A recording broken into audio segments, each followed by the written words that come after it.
Assalamualaikum warahmatullahi wabarakatuh. Salam sejahtera bagi kita semua. Dalam kesempatan hari ini, perkenalkan dulu, nama saya Abdul Rahman. Nah, di sini saya sebagai instruktur untuk pelatihan online dengan tema membuat dokumen ilmiah serba otomatis dengan MS Word atau Microsoft Word ya. Nah, di dalam pelatihan online ini nanti ke depan kita ada 6 kali pertemuan ya. 6 kali pertemuan dan dimulai jam 13 ya sampai selesai ya. Nah, di pertemuan pertama saya jelaskan dulu untuk pertemuan pertama tanggal 27 bulan April 2020. Di sini ada pendahuluan ya. Pendahuluan, terus nanti kita lanjutkan dengan mempraktekkan mengatur halaman dokumen dan membuat kerangka dokumen. Pertemuan kedua tanggal 28 April 2020, di sini kita akan praktekkan bagaimana cara membuat nomor halaman yang berbeda dalam satu dokumen atau dalam satu file. Terus selanjutnya di pertemuan 3 tanggal 29 bulan April 2020, di sini kita akan bahas tentang bagaimana cara membuat daftar isi secara otomatis ya. Jadi tidak manual lagi, kita otomatis ya. Terus yang berikutnya di pertemuan keempat tanggal 30 April 2020, di sini kita akan bahas dan praktekkan bagaimana cara membuat daftar tabel dan daftar gambar secara otomatis. Terus yang kelima, tanggal 1 bulan Mei 2020, di sini kita akan bahas tentang bagaimana cara membuat sumber dan daftar pustaka otomatis. Terus yang terakhir di pertemuan ke-6, yaitu tanggal 2 bulan Mei 2020, di sini kita akan bahas tentang bagaimana cara membuat lampiran dan daftar lampiran secara otomatis. Dan kesemuanya ini rata-rata pembuatan dokumennya secara otomatis semua. Gitu ya.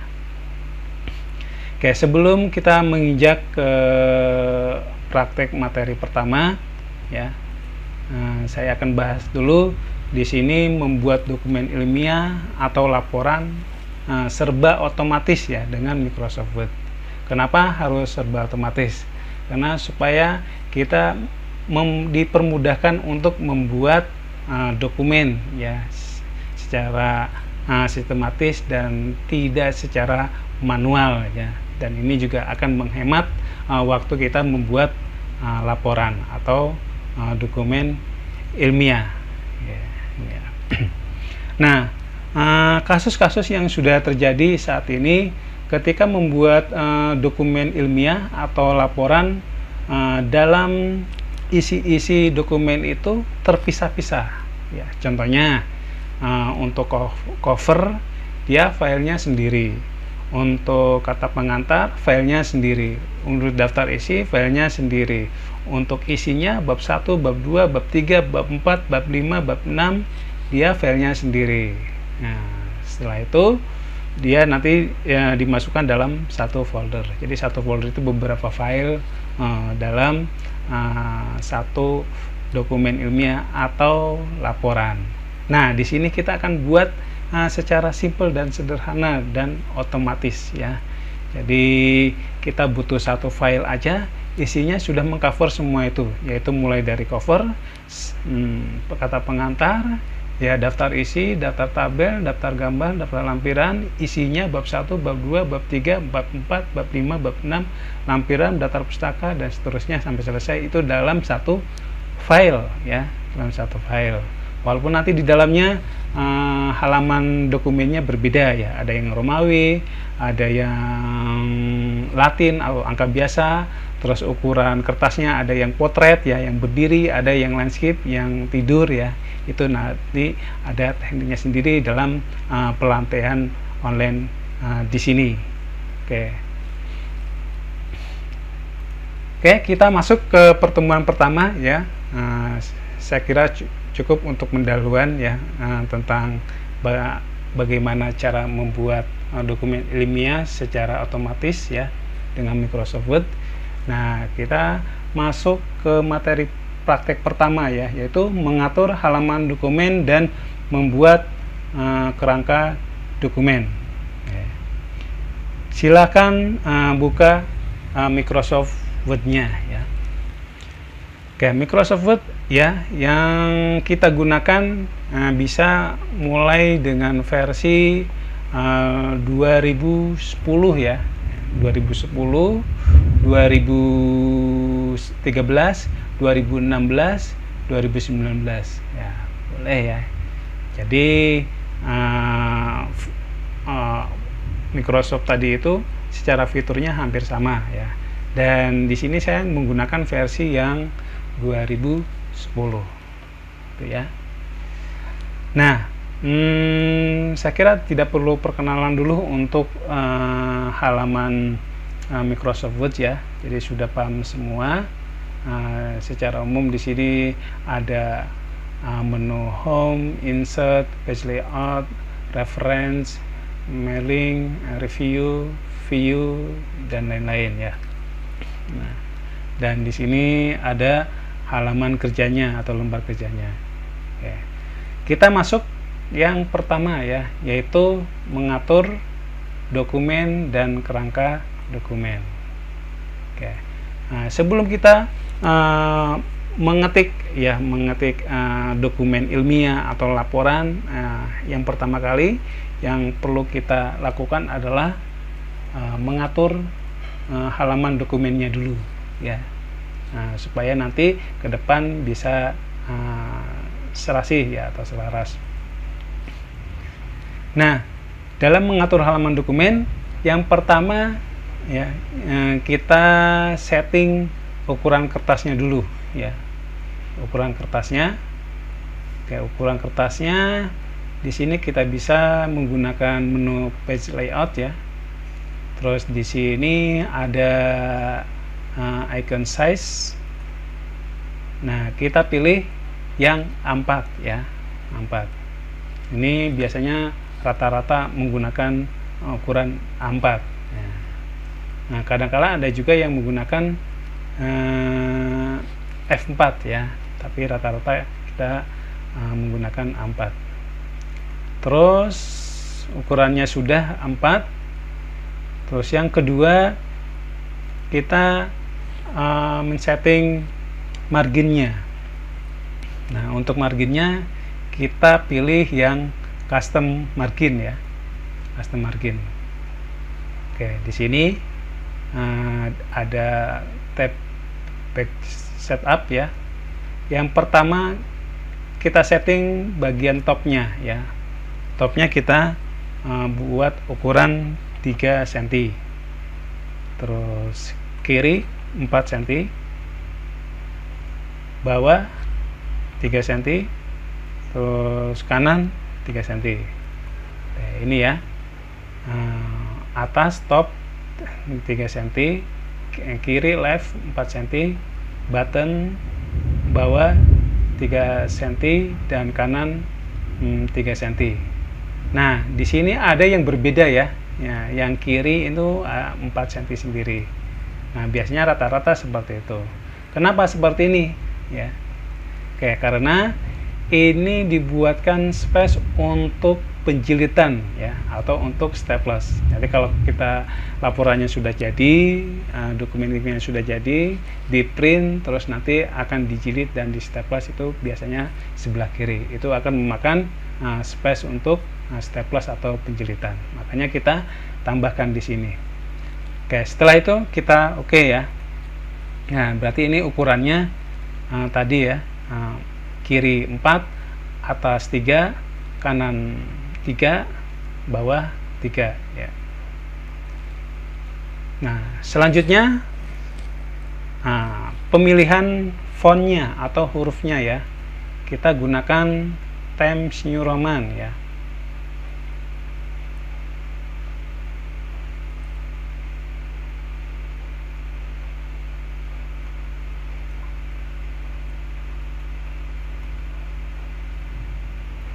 ke ini ya, Times New Roman. Terus ukuran fontnya, hurufnya itu 12. Terus untuk paragraf, di bagian paragraf ya, ini kita buatkan rata kanan kiri. Terus untuk space-nya kita gunakan, yang sering digunakan adalah 1,5 cm ya. Ini ya, jadi jaraknya ya. Oke, selanjutnya kita sudah mengatur halaman dokumen. Sekarang kita membuat kerangka dokumen. Nanti kita sama-sama di sini saya contohkan dengan membuat laporan ilmiah ya, atau dokumen ilmiah. Ya, yang pertama di sini nanti bisa sama-sama kita praktekkan.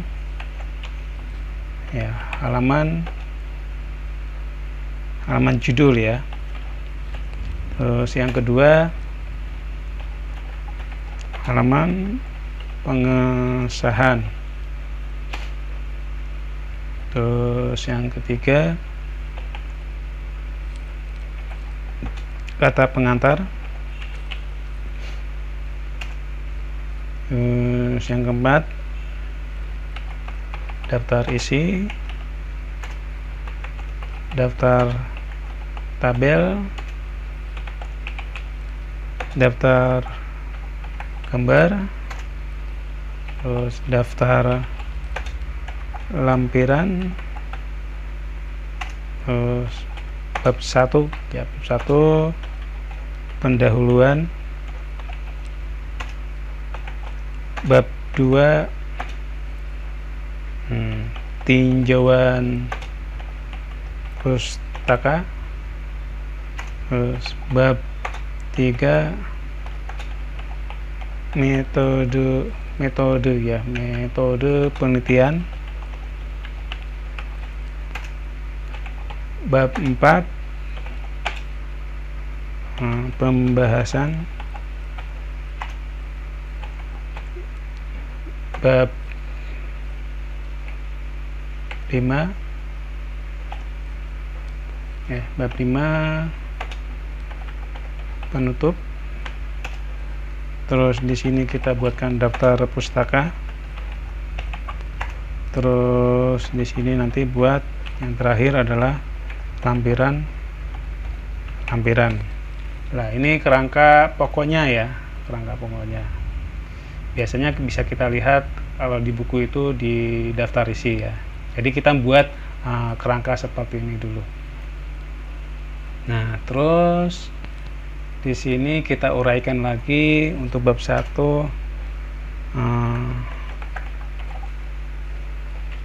latar belakang ya. Latar belakang nanti dibuatkan seperti ini ya, huruf depannya huruf besar ya, yang lainnya huruf kecil. Latar belakang, permasalahan,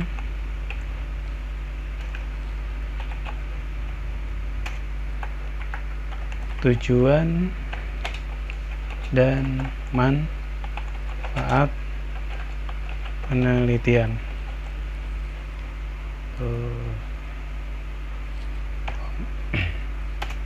Bab 2,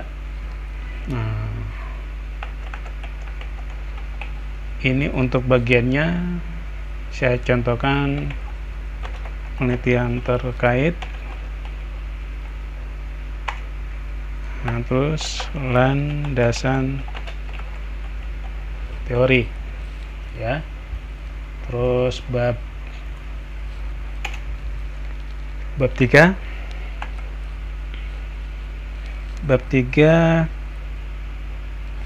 contohnya ya, metode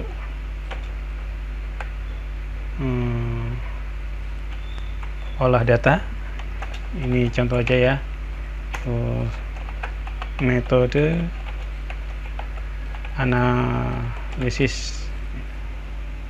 Terus di sini hasil analisis, dan di sini hasil penelitian. Oke, itu saya contohkan untuk yang bab 4 pembahasan. Bab 5 kita buat bagiannya kesimpulan, terus saran ya. Oke, kurang lebih nanti saya contohkan seperti ini. Jadi halaman judul sampai dengan lampiran-lampiran ya. Untuk bab 1 di sini ada 3 bagian. Untuk bab 2 ada 2 bagian. Untuk bab 3 ada 2, bab 4 ada 2, bab 5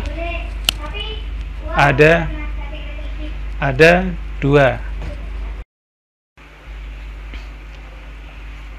Langkah selanjutnya di sini ada judul pokok dan sub judul ya. Dan nanti di sini kita akan jadikan 2 kelompok ya. Kelompok pertama nanti di sini ada istilah heading ya, heading 1. Terus kelompok kedua nanti kita kelompokkan menjadi heading 2 ya. Dimana posisinya untuk heading 1 dan heading 2 ya. Jadi posisinya adalah di bagian home ya. Di sini ada heading 1, heading 2 dan seterusnya. Nah, di sini kita kelompokkan menjadi 2. Nah, yang huruf besar semua ini atau judul pokok ini kita masukkan, kita kelompokkan menjadi heading 1 ya. Oke, caranya seperti ini, kita blok. Nah, kita masukkan ke heading 1. Terus untuk yang sub pokoknya ya, kita blok di sini contohnya latar belakang, permasalahan dan tujuan dan manfaat penelitian, kita jadikan heading 2. Terus bab 2 heading 1, terus bagiannya heading 2. Terus bab 3 juga sama, untuk judul pokoknya heading 1, terus subnya heading 2. Bab 4 juga sama ya, heading 1, terus untuk subnya heading 2. Nah, untuk bab 5 juga sama, heading 1, terus untuk sub judulnya heading 2. Terus yang terakhir daftar pustaka dan lampiran-lampiran menjadi heading 1 ya. Misalnya ini judul pokok. Nah, seperti ini. Di sini nanti akan berubah ukurannya, jenis hurufnya dan warnanya ya. Nah, sekarang kita kembalikan ke settingan awal ya. Kita select all ya. Nah, bisa menggunakan CTRL-A ya. Dipilih semua. Terus setelah itu kita kembalikan ke settingan awal ya, atau pengaturan halaman dokumen pertama tadi, yaitu menggunakan Times New Roman, ukurannya 12, tidak bold ya, terus warnanya hitam. Nah, ini. Kayak kalau kita arahkan di sini nanti akan terarah, oh ini heading 1 ya, yang paling atas ya, terus latar belakang, permasalahan ini heading 2 dan seterusnya. Tuh.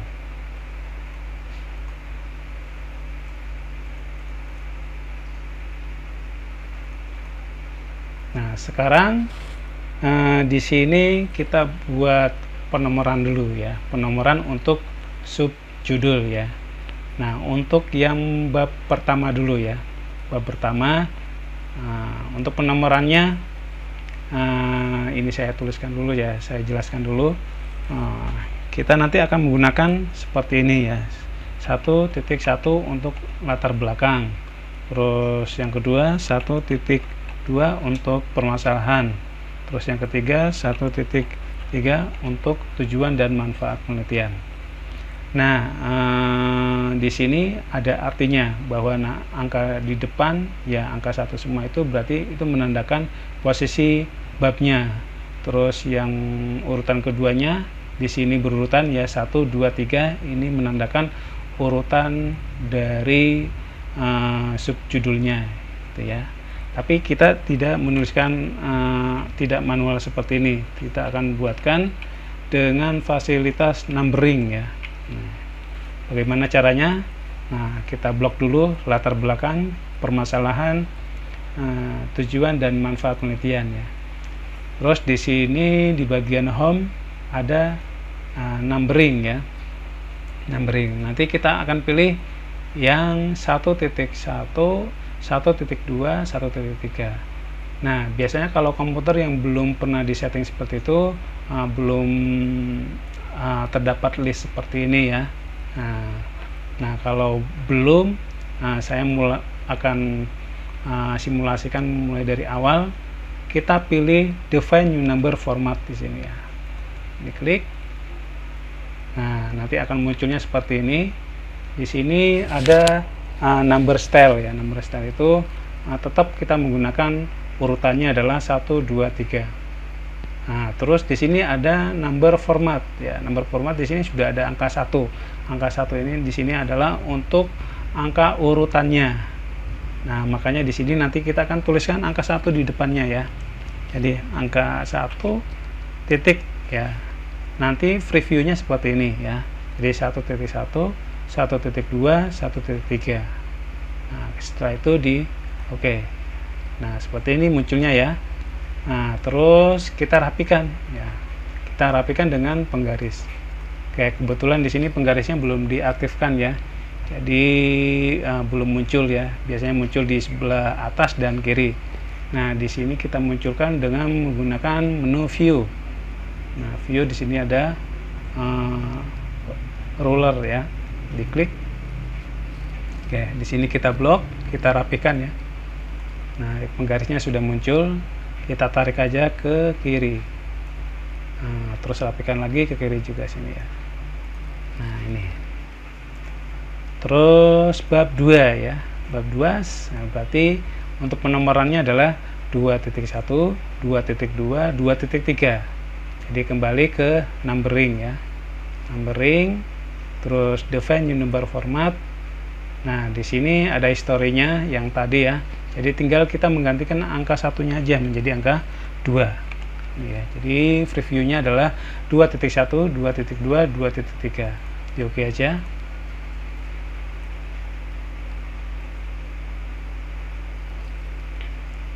Nah, seperti ini. Terus yang kedua ya. Yang kedua nah, berarti 3.1, 3.2 ya. Kita pilih lagi di sini numbering, define new number format. Nah, kita merubah angka 2-nya menjadi angka 3. Di oke. Terus kita rapikan rata kiri ya. Nah, terus bab 4 juga sama, berarti 4.1, 4.2 pakai numbering juga, ada define number format. Terus kita pilih, kita rubah number formatnya yang depannya jadi 4. Terus yang terakhir ya, yang terakhir di sini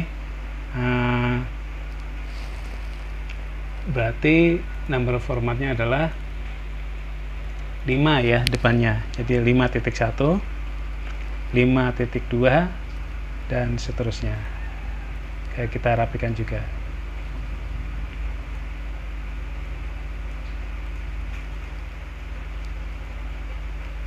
Oke, ini sudah untuk membuat kerangka dokumen ya. Oke, ini ada satu yang belum rapi, kita rapikan dulu.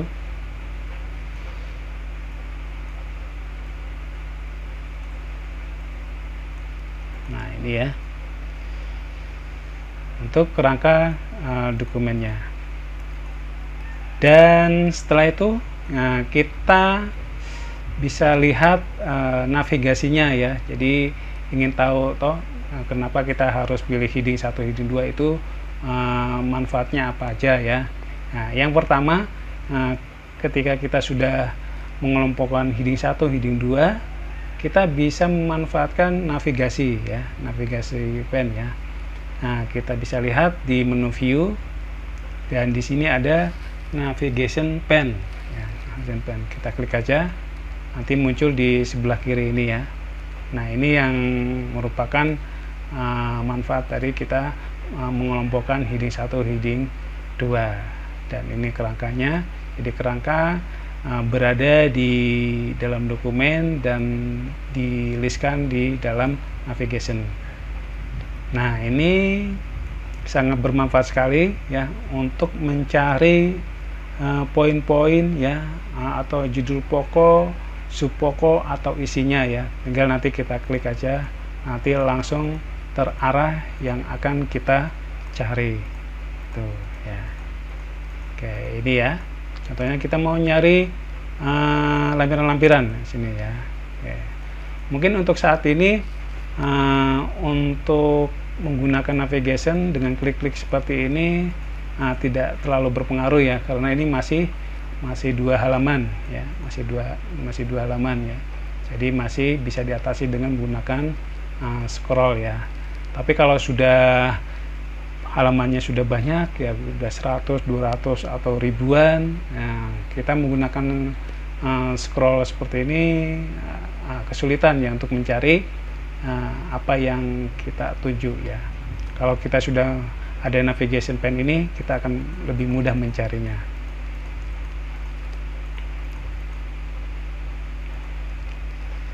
Oke, untuk materi pertama sudah terselesaikan, yaitu mengatur halaman dokumen dan membuat kerangka dokumen ya. Oke, jangan lupa untuk disimpan dulu.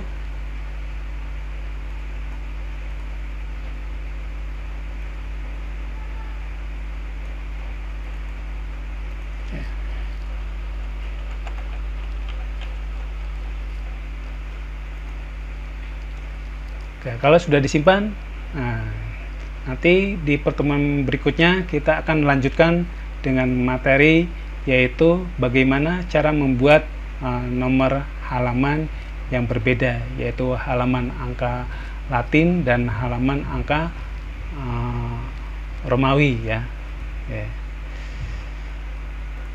Oke, saya kira cukup untuk pertemuan pertama. Jika ada pertanyaan, saya persilakan. Atas perhatiannya saya ucapkan terima kasih. Wassalamualaikum warahmatullahi wabarakatuh.